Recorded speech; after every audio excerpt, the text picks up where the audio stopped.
to who? The big man above. Ladies and gentlemen, grandma gets caught at the killing spree. Shout out to the chat. Everybody's swimming those right now. They're showing love, man. Shout out to everybody. Appreciate y'all coming through. Twitch.tv/CashNasty Gaming. Let's get to it. In 2018, two women meet for drinks at a bar in Fort Myers, Florida. One invites the other to her hotel room, completely unaware that she's in the presence of a killer. Or would you traveling up to the airport and stop for all this morning? My feet are so big, my shoes. This encounter sets off a chilling chain of events, linking their meeting to a gruesome crime 1,000 miles away. Now The bar don't have an age limit. It's just crazy, man. Like, we haven't taken people home at gray haired up, bro. Like grandmas, bro. Crazy from the bar, bro. Investigators across state lines must work together. Is that what I just seen, bro? In a race against time to put an end to the ruthless crime spree before the killer strikes again. You're gonna find a body there. Somebody better look. The following report is based on police records, and most of the footage has never been seen before until now. On April 9th, 2018, dispatchers in Lee County, Florida receive a call from a motel manager with reports of a chilling discovery. 911, what is emergency? Yes, this is at Marina Village. It's good, dog. Down at Fort Myers Beach, and there's a dead body in one of. That comment right there, do sit on me, dog. I ain't gonna lie. That comment like, bro, I look dusty, bro. Come on, man. I'm just a reflection of insecurities, bro. You know? Just facts, man. The unit. Her body's covered in towels and there's blood in there.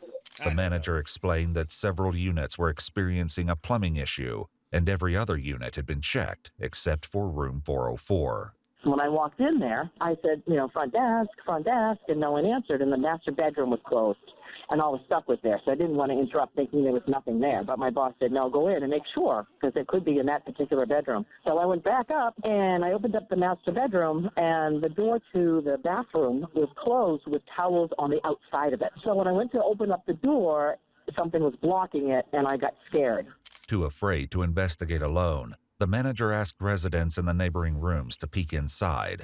Brave volunteers came forward to help, unaware of the nightmare waiting for them on the other side of the door. There was a towel against the door. The door was partially open. We tried to push on it, and we were hitting something. So I looked around the door, and she's laying on the floor with towels over her, and she was bleeding. You could see blood under her towel. The towel would look to be under her head. That's all I could see. Officers quickly arrived to find a woman lying on the bathroom floor with what appeared to be 2 gunshot wounds. A towel had been draped over her body, and the air conditioning was lowered to a frigid temperature of 61 degrees.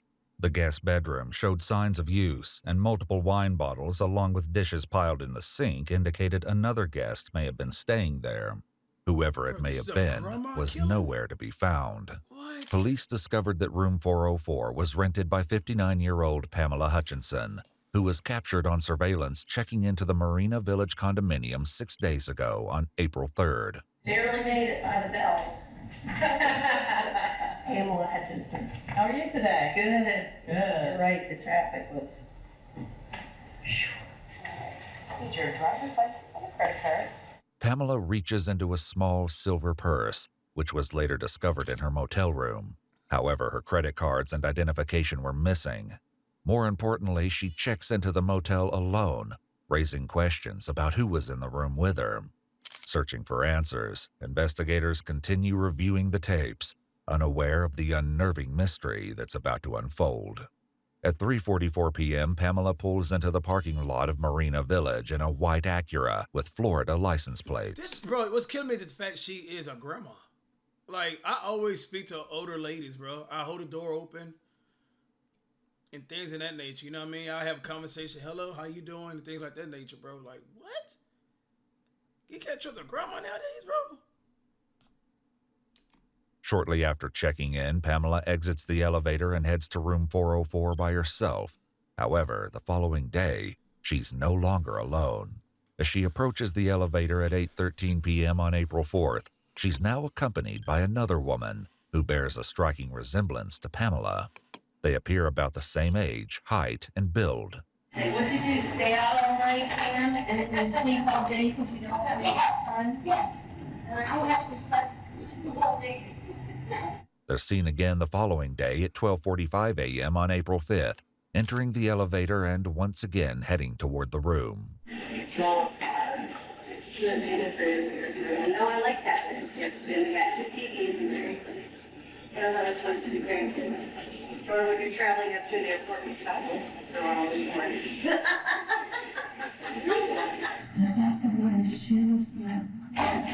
Yeah, she looked extra swole till they put me on. I did arms yesterday, bro. My arms are still swole. Further investigation revealed that Pamela was traveling to Fort Myers Beach for a funeral to be with her friend, who was scattering the ashes of her late husband. The friend last saw Pamela at lunch on Wednesday, April 4th, and later received a text saying she'd extended her stay to April 5th.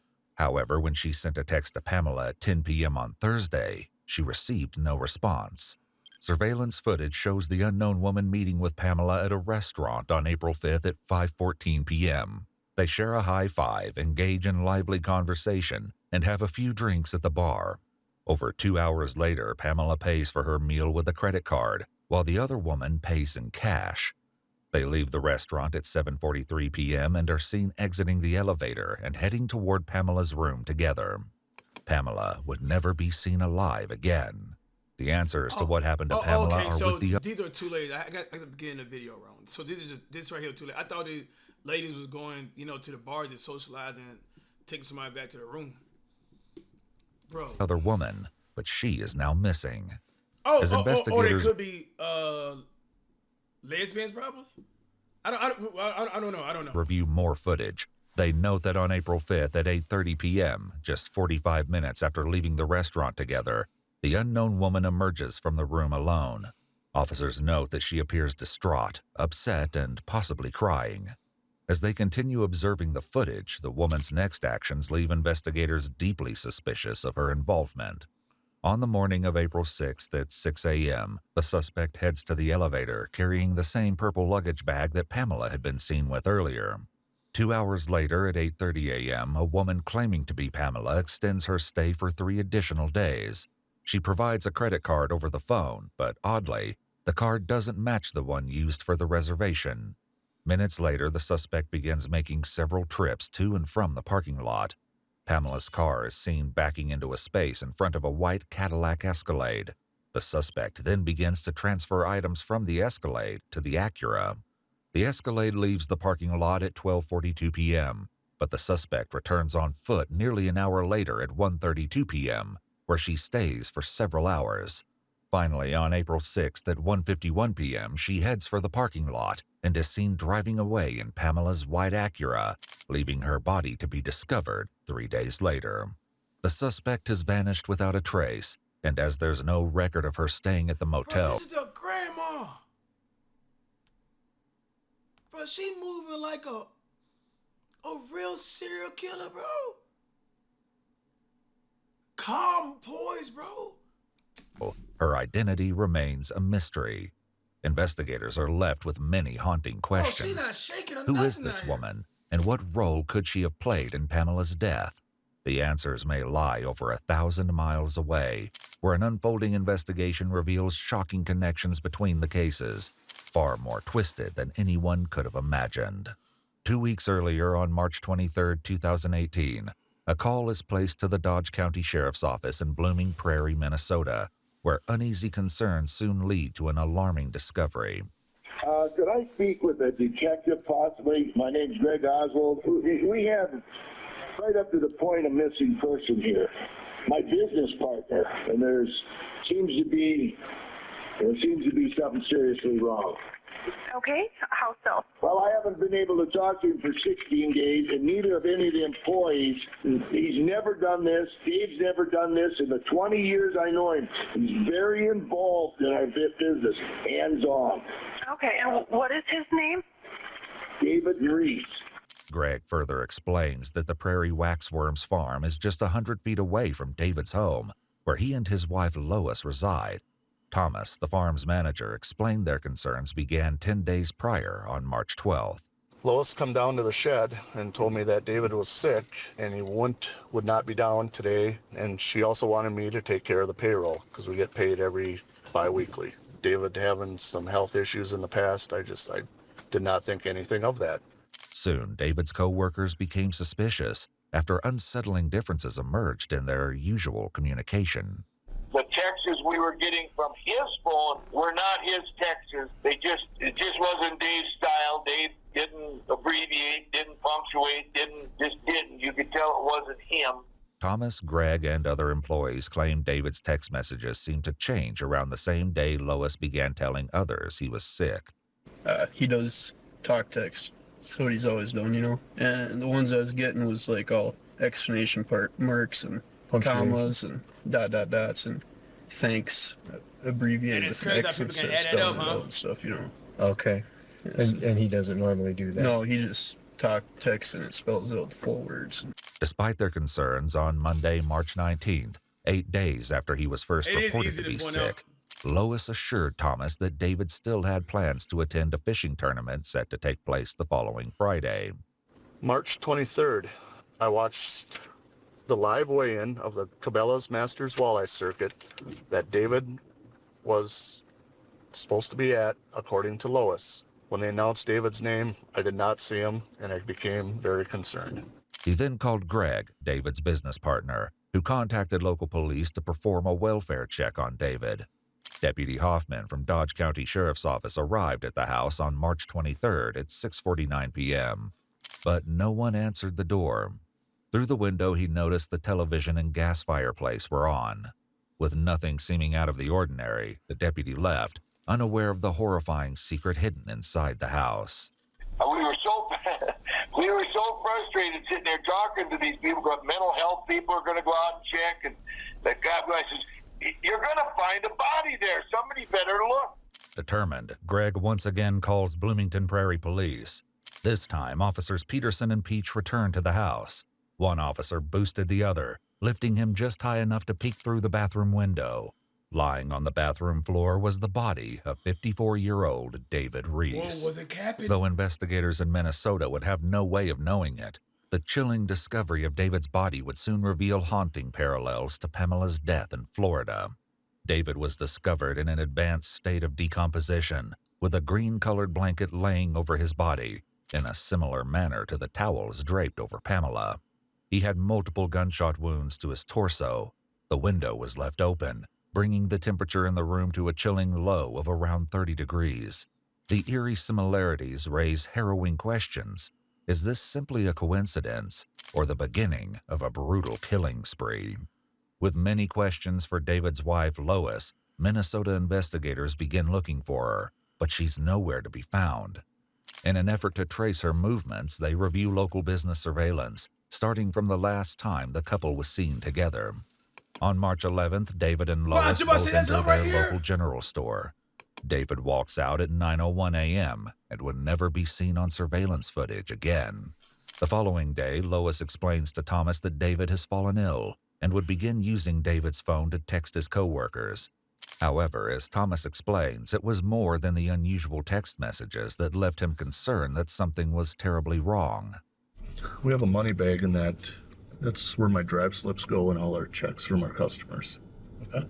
I did my route on Friday, yesterday, and I noticed everything was missing out of there. All the checks out of the money bag. On Monday, March 12th, Lois enters Citizens State Bank, approaching the counter with a check from David's account, written to her in the amount of $1,000. The teller fails to notice that David's signature doesn't match the previous ones on record. Over the next several days, Lois would use David's credit card at several establishments, including a liquor store, Vandal's Family Market, and multiple times at the Woodfire Grill, a restaurant inside Diamond Joe's Casino in Northwood, Iowa, just across the Minnesota border. Meanwhile, Greg confronts Lois about the missing checks from Prairie Wax Worms. I sent her a text that I'd been informed there was checks missing out of the office, so I had to call the county sheriff, report stolen checks. And if you know anything, let me know.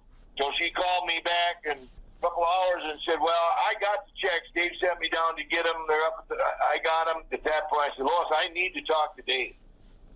There's nothing. And I said, Lois, put Dave on the phone. And the last thing, she says, Dave, don't roll over, and then hung up. On March 16th, Lois would return to the Citizen State Bank with another check from David's account, written to herself for $2,500. The teller once again fails to notice the signature and gives her the funds in cash. Only because she's old. Honestly, bro, this was slide underneath a lot of noses.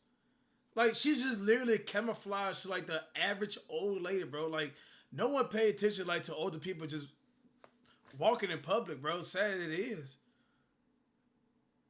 You know? As her shopping spree continued, Lois walked into a Fantastic Sam's hair salon in Austin, Minnesota on March 17th. Yep, she came in and she was going to be going out for St. Patrick's Day. She said that she was going to... I've been trying all day to find a churro maker or like you know how you go to like amusement park and they have like the churro thing and they have the churros rolling around in there. I can't find one of those, and I don't want to make it by myself. I thought they would come with frozen churro sticks and then you just put them in the thing and then dip them in sugar powder. And then can you get me one?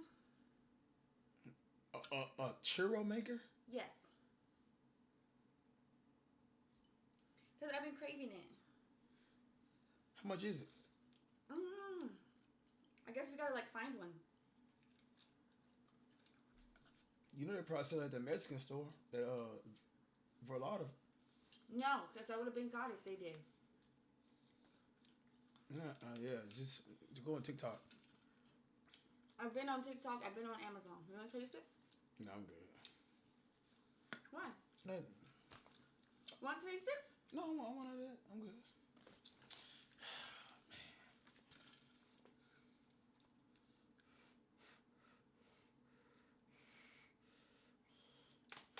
What you watching? This grandma is a serial killer. Oh gosh. Yeah, a old lady. You like it? No, that don't taste too good. There's not enough meat in there. There's no meat in here. It's meatless. It's vegetarian. Now imagine I walked around meatless. I still eat. Get the hell out.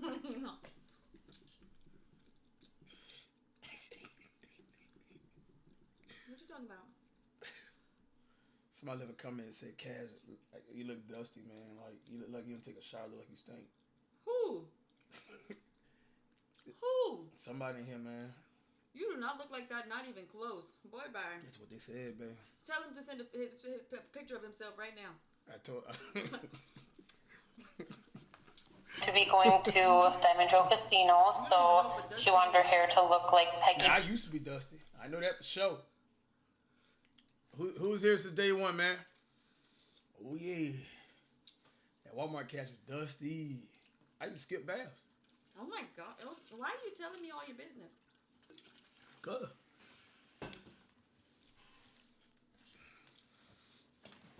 Nasty work. Bundy and have it nice and big. 3 days later, on March 20th, Lois is once again spotted. Didn't you just say you want a churro maker? How else I'm going to afford that? You want to talk to me? I mean, listen, I'm just saying, how am I going to afford that? I'm pregnant. I know how else I'm going to afford it if I can't pay bills. I'm pregnant. I understand that, but you want to? I'm pregnant.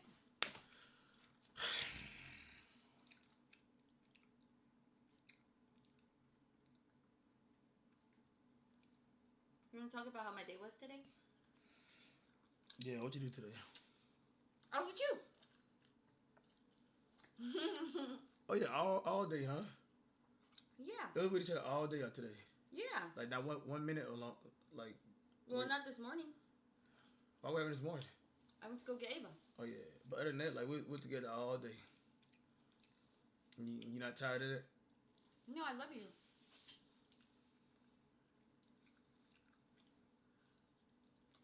The way this conversation was going, I was gonna see if I was gonna make you that ground beef with vegetables that you like. But with this attitude, fuck you and fuck that ground beef. Bye. Bro, I hate Like, so I just hate being around anybody all day, bro.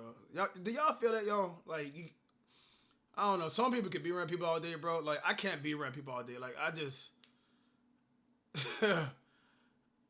it's annoying sometimes, dog. But, you know, love and everything. But y'all know, bro. It's like, damn, I just want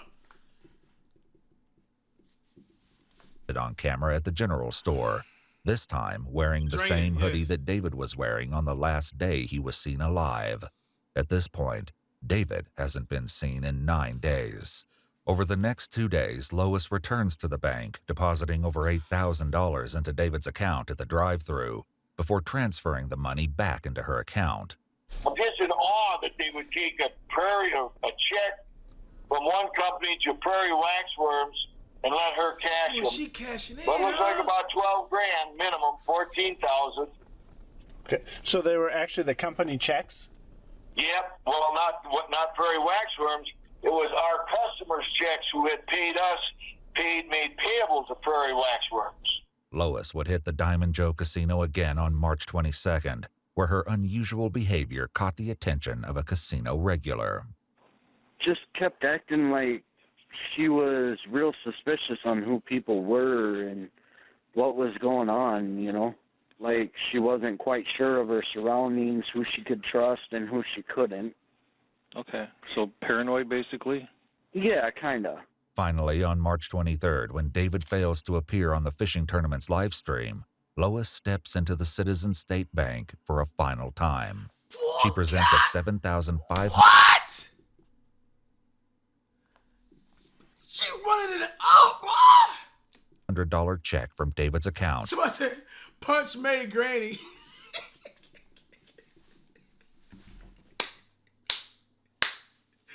No, she a scammer, dog.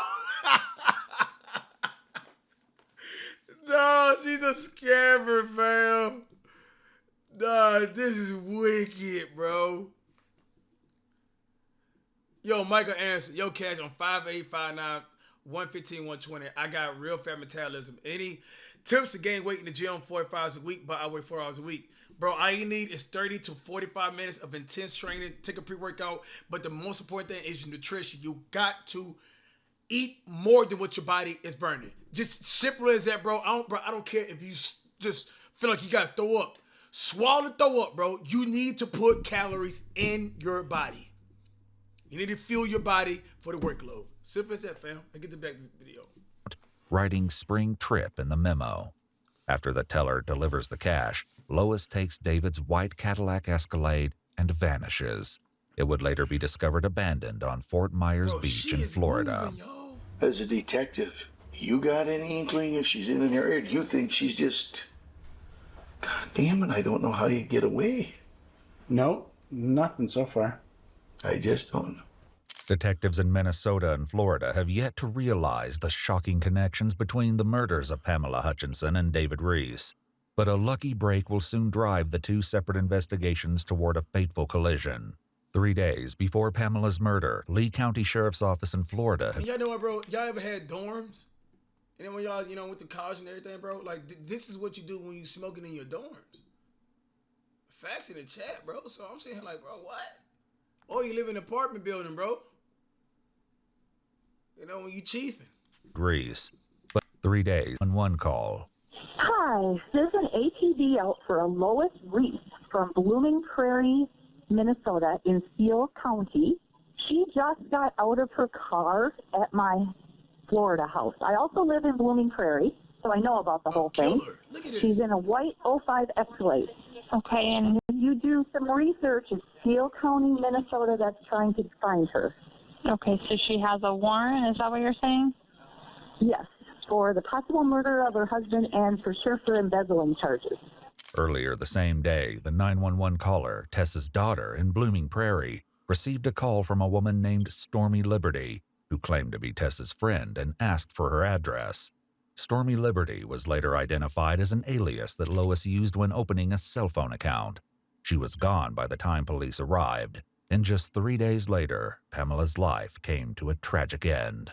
Now, after Pamela's death, as one deputy reviews the security footage from the Marina Village Motel, he recognizes the woman with Pamela as Lois Riess, based on Tessa's 911 call from 3 days ago.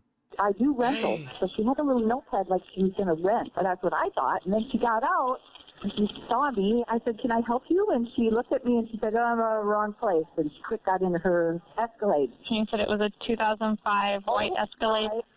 Yep, pearl-colored Escalade. After being recognized in the surveillance footage, Lois is officially named a person of interest in Pamela Hutchinson's murder. On April 10th, investigators in Florida contacted Minnesota law enforcement, requesting a photo to confirm their suspect, and finally, information between the two investigations was shared. With evidence connecting Lois to more than one murder, investigators are left with the chilling question: is she finished, or is she planning to strike again? While following her trail, those who knew her begin to share a troubling history with investigators, one that hints at a possible motive for her ruthless actions. My grandpa passed away and she got her inheritance, and she was so unbelievably bored out there at that house. And the only time she was happy is when she'd have the grandkids out there, and she had them a lot. Okay. My kids and my brother's kids were there a lot. If she wasn't at, with us, like her kids or her grandkids, she was probably at the casino. And I had told my dad, and I told her that I was getting concerned with how much she was going there. And she's like, Bria, it's just something for me to do. It's fun, but I don't have a problem. She blew through hundreds of thousands of dollars there. I had no idea it was that bad. With Pamela's credit cards missing, investigators begin to trace where they may have been used. On April 6th, the woman claiming to be Pamela. Bro, so she done got all that money from her husband from his business, the worm company, and she gambled it? Pamela Hutchinson entered a Wells Fargo and withdrew $5,000, as seen in still images provided by the bank. The distinctive white hat, sunglasses, and blue shirt are the same clothes she was wearing in the surveillance footage at Marina Village. So does she have a gambling problem, or? Oh, absolutely. So $400,000 worth 2 years ago. Go! Oh, absolutely. So $400,000. What are you trying to win? What's the end goal here?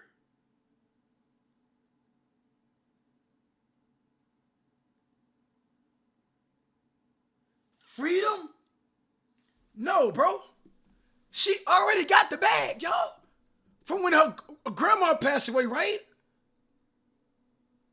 She didn't inherit this money.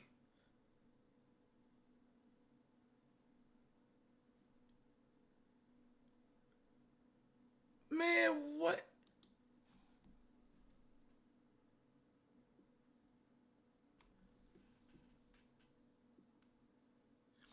Dog, the bills is never. The bills, it can't get this bad. Bro? She inherited this money right here. She lives alone, and she blew it through. Investigators continue to follow Lois's trail. Receipts show that she withdrew 15. 2 years ago. How much? 400 stolen out of a trust that belonged to her dad and brothers and sisters that she was managing. Did you say 400,000? Yes, sir.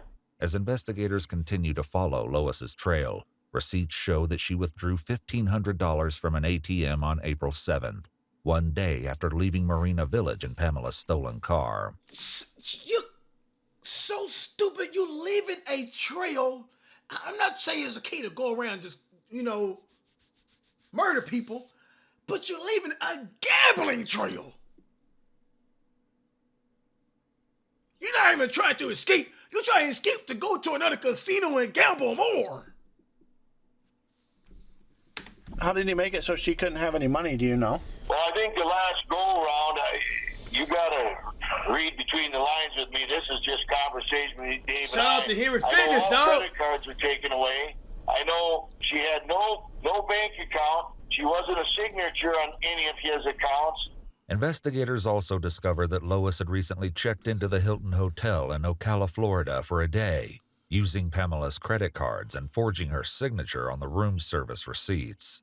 When all the money stuff came up after he realized, that she has a bad gambling problem, and she went through all that money, she was put on lockdown, she couldn't have access to any money, and I told her many times, like, I understand why my dad was doing that. I get that. But I just told her that she should just, like, come live with me or my brother because it wasn't, like, a good situation to be in for either one of them. Brianna further explains that the financial issues Lois faced as a result of her gambling problem led to an attempt to take her own life 2 years prior. My dad found out about something, probably money related, I'm guessing, and he was yelling at her, and I don't know, he said a bunch of awful things to her, and then he left at her.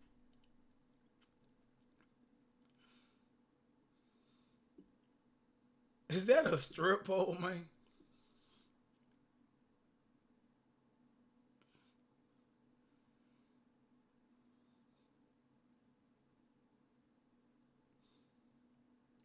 Dog, this granny is freaky. What a serial freak killer, bro. What? And I don't know. It's a whole we're not gonna ignore this strip pole here, man. No, he said a bunch Come on, man. Awful things to her, and then he left to go to the bank, and she said that she just felt like she just didn't want to deal with it anymore. Sure. As Brianna continues to explain Lois's financial troubles, she recalls a recent situation involving her disabled sister, Kim, that landed her in legal trouble.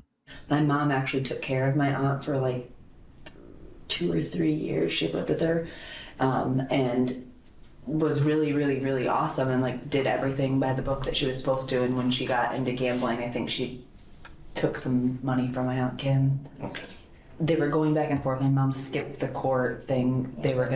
Her lawyer was gonna settle for like $30,000, but then my mom, like, her behavior, she just doesn't address anything. She just pretends like it doesn't happen, so she didn't go to court. And because she didn't, they put like a full judgment, so like $100,000 is, I think, that they're trying to get from. For that. Yeah. Though Lois's alleged gambling history provides valuable insight for the detectives, they still have yet to establish her current whereabouts or the driving factor behind this horrific crime spree. Casino, With Lois's location and her motives still unclear, the fear that she may be armed, dangerous, and hunting for a new victim fuels their efforts as they continue following her trail. On April 8th, one day before Pamela's body was discovered, Lois attempted to use Pamela's credit card at an ATM in DeQuincy, Louisiana, but the transaction was declined. Investigators learned that Lois then traveled to another casino in Louisiana and won a $1,500 jackpot. As the interviews continue, one investigator brings up a possible concern that may make finding Lois an even more challenging endeavor. I was just wondering if she was could make it to where she looked something different with makeup beyond the hair color, but she had some kind of a talent of what do you call the people out? Oh, makeup artist? Makeup artist, yes. But I don't think that, but I think that she was skilled enough with makeup that she could make herself look a little different. But I would say with a gambling problem, yeah, and now she's got time on her hands, right, she'll be at a casino. However, facts. Hey, just pull up to every casino, bro. 100-mile radius, man. She's pulling up, y'all. She fiending, bro, for that slot machine. Ding, ding, ding, ding, ding, ding, ding, ding, ding, ding, ding. Go crazy over it. Ding, ding, ding, ding, ding, ding. She loves the colors, y'all. Ding, ding, ding, ding, ding, ding. Hit the button. It's crazy, bro. Fiending, bro.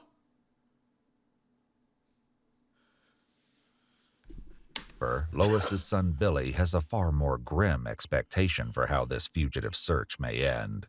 Based off her past actions, I'd say, I don't know, finding her alive probably isn't very good, as sick as that sounds. Right. She's obviously tried to do it before. I think this is a little bit more serious than that was, spending money. Right. Right. You think she has any means of doing that, or? Of hurting herself? Yeah, if she killed my dad. At 11:16 p.m. on April 8th, Pamela's stolen Acura is seen traveling westbound on Interstate 10 in Lafayette, Louisiana.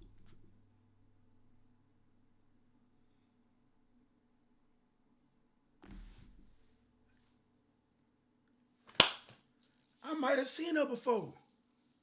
Bro, Now that I think of it, dog, I think I spoke to her in Albertsons, bro. Ding, ding, ding, ding, ding, ding. Yo, Norheat, thank you for the sub, dog. Dog, she was in the city.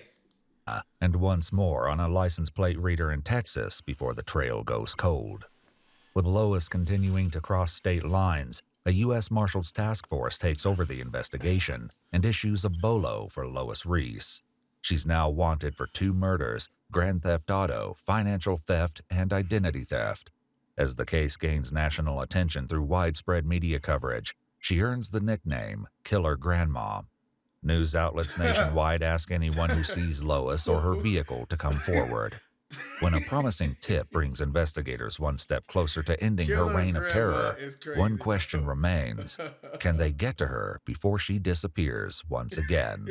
At 6:58 p.m. on April 19th, over a week since she was last spotted on traffic cameras, Lois enters Dirty Al's restaurant on South Padre Island in Texas, just 30 miles from the Mexican border.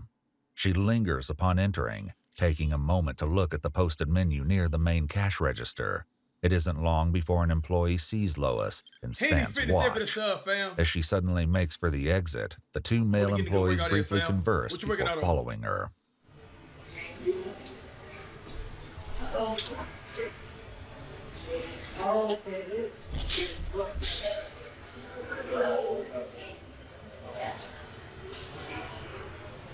Hold on, y'all. I got sidetracked. Is this at a casino? Is this one of them gas station casinos? As she suddenly makes for the long, taking a moment to look at the posted menu near the watch for. Yeah, W staff for shoulder. Hit chest and back. Pull push. That's a Florida license plate. Well, she was driving a Florida license plate. Where? Right here. The Killer Grandma. That couldn't hurt. The man takes down her license plate and local authorities are contacted. Police arrive at 7:50 p.m., nearly an hour after she left the building. It seems as though she slipped away once more. It's a devastating blow to their search, but in a shocking twist of events, while officers wait for someone who can show them the surveillance footage, they begin to search the conjoined parking lot and spot the stolen car at the restaurant next door. They enter the restaurant and find Lois sitting at the bar, talking with an unknown male, but wait for backup before moving in for the arrest. At 8:20, they begin to search the conjoined parking lot and spot the stolen car at the restaurant next door. They enter the restaurant and find Lois sitting at the bar, talking with an unknown male, but wait for backup before moving in for the arrest. At 8:25 p.m. on April 19th, multiple officers move in and finally make an arrest, unaware of just how close Lois may have come to claiming a third victim. With Lois now in custody, one chilling question remains. Smile? Dog, this a mugshot? Nah, this gotta be driver license. Nah, bro. Unanswered. What drove Lois to commit not one, but 2 brutal acts of murder? Lois? What's your last name? Yeah. I'll try it out. Right now you're going to be paying.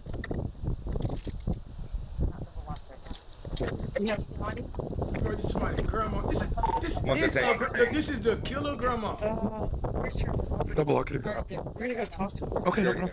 According to the man she was with, he and his friend met Lois at Padre Rita's Grill. She told them she was staying next door at the Motel 6 and was a widow searching for a place to live in South Padre. The jaw-dropping evidence in her motel room will later be found. Oh, well, because you just killed your husband because of your gambling addiction. At least she didn't cap, I guess, but dang. In a search by investigators. For now, the man explains that he and a friend went with Lois on April 17th for drinks before dropping her off at her motel. Both men found Lois to be completely normal, never witnessing any emotional breakdowns or outbursts, with one mentioning she was even flirting with him. Is your driver's license in here, ma'am? Yes. It is. That way I can run it real quick. How did you get here?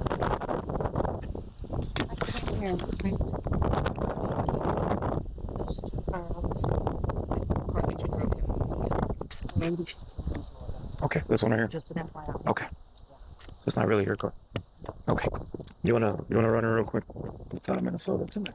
It's out of Minnesota? Yes, sir. Yeah, but the warrant I do believe might be out of Florida. I didn't get a chance to even look up our stuff because it was like. Yeah.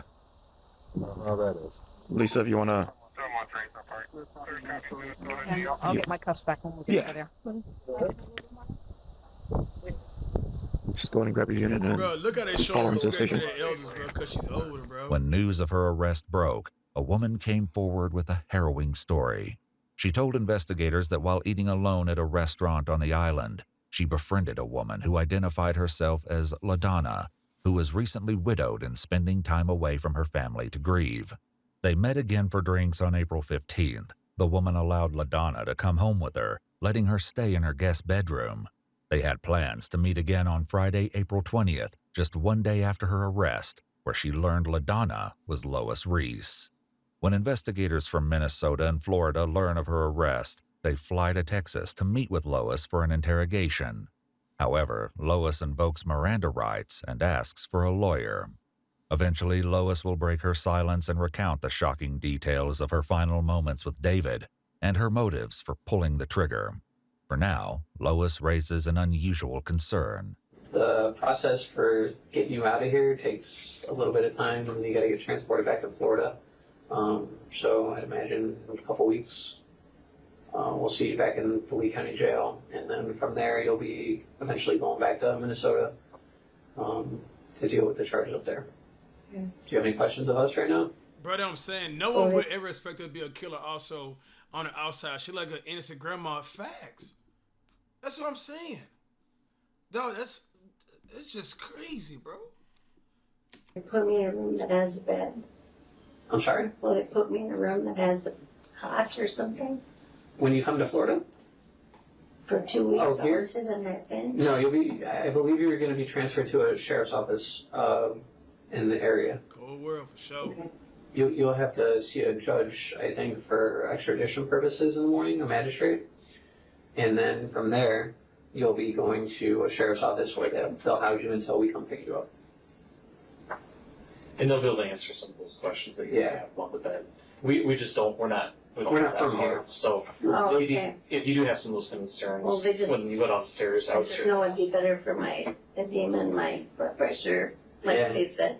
It'd probably be better if you ate some food too. Yeah, but it'd be worse if I had to go to the hospital and have an attack. It'd be worse. Oh, for sure. All right, that's why we're getting you crackers right now. That's fine. One final question from Lois leads to a shocking revelation as she learns the truth of just how far her notoriety has spread. I guess one question I have is, do my kids know I'm alive and here? Yes. I don't know if you know this or not, but your whole story has been national news. Okay. It broke last night. It broke last night that you were arrested in South Padre Island, that you're alive and well, and that you were found by the U.S. Marshals and the local police department here. So, so they know. I don't personally know that they know, but I can tell you that He just killed Pops. My poor kids. How about Pops? How about the poor lady, man? She had kids too.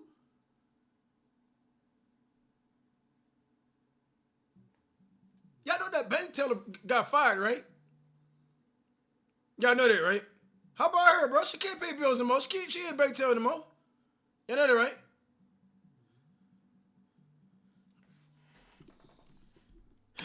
Local news media outlet nationwide has picked up the story. Okay.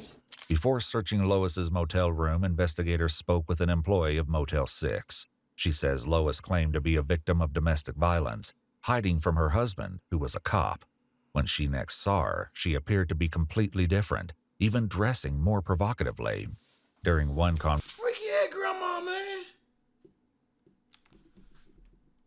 She appeared to be completely different, even dressing more provocatively.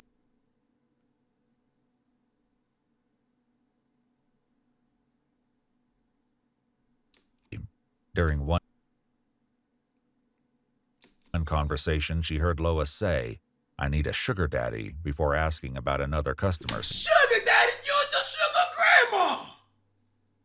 How much do you want? You want a nigga in a wheelchair? Sugar daddy.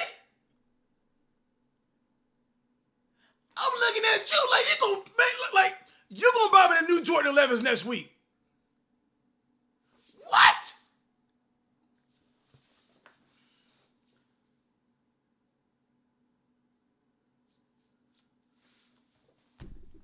Seen driving an expensive vehicle, raising unsettling questions about her future plans. A search of her motel room uncovered a mountain of evidence. Among the discoveries is a white towel wrapped around a pair of sunglasses, previously seen to be worn by Pamela. Lois's distinctive white hat, earlier seen to be worn as she withdrew $5,000 using Pamela's identity, is located on a pile of clothing. They also locate credit cards and checkbooks belonging to both David and Pamela, along with Pamela's luggage. A road atlas is found, and tucked within its pages is a brochure for a casino in Eagle Pass, Texas.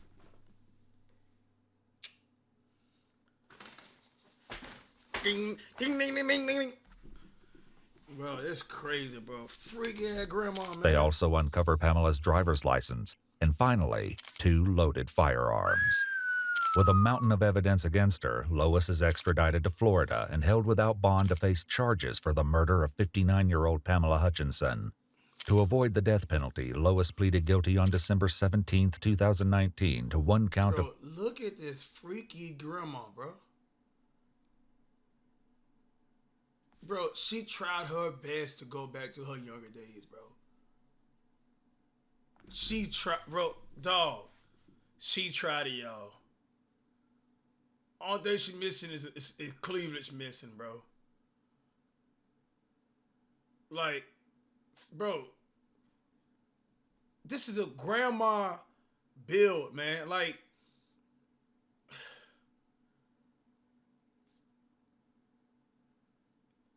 she's white, so you know she cooked real good potato salad. Good bakery products, you know what I mean? Like cookies. You know, I mean, bro.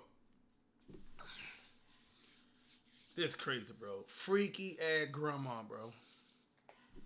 First-degree murder, grand theft of a motor vehicle, grand theft of property, and criminal identity theft. She later returned to Minnesota. Grand theft of property. Is that on her stomach? Is that a tattoo? Oh, bro, that's a logo. Boy, I about to, this grandma. Nah, nah, that is a palm tree tattoo.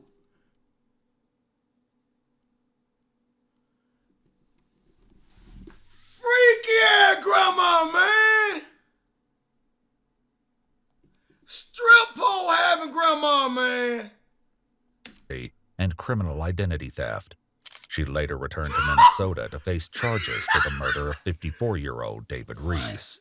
At a hearing on August 11, 2020, in the auditorium of a Minnesota high school, after delays due to coronavirus, she pleaded guilty to first-degree murder and shared with the judge her version of what happened on the fateful night of March 5, 2018. According to Lois, she and David had a heated argument following their grandson's basketball game. She claims David handed her a loaded firearm, encouraged her to turn it on herself and take her own life, saying, "Maybe you will get it right this time." In her own words, she explains, "He was right in front of me, and I looked right at his heart and I pulled the trigger." I don't believe it. You got caught gambling, taking money. You feel me? Because as soon as you put him out, look what you did. You went straight to his company and started cashing checks. You probably didn't get enough money. You think he said, "You're looking for a sugar daddy." So money was the motive here. He got tired of it. He got tired of giving you money, bro, to go out there on slot machines. Freaky ass. However, this is based solely on Lois's account, I don't and believe David that. will never have the opportunity to confirm or deny her claim. As for Pamela, Lois never provides a reason for taking her life. Exactly, because it wouldn't make sense of this dude's life that she took. Because her gambling problem, dog. People got gambling problems. They can never take a full accountability. That is the reason. Like, you feel me come from? So she literally showing a reflection of her gambling issue. She can't take full accountability to say, you know what? I got gambling addiction. Because then it would be the reason why she ultimately probably ended her husband. For both murders, Lois Riess was sentenced to life in prison without the possibility of parole. She's currently serving both life sentences concurrently at the Shakopee Correctional Facility in Minnesota. Probably still in there gambling. Crazy, man. That was a crazy video, bro.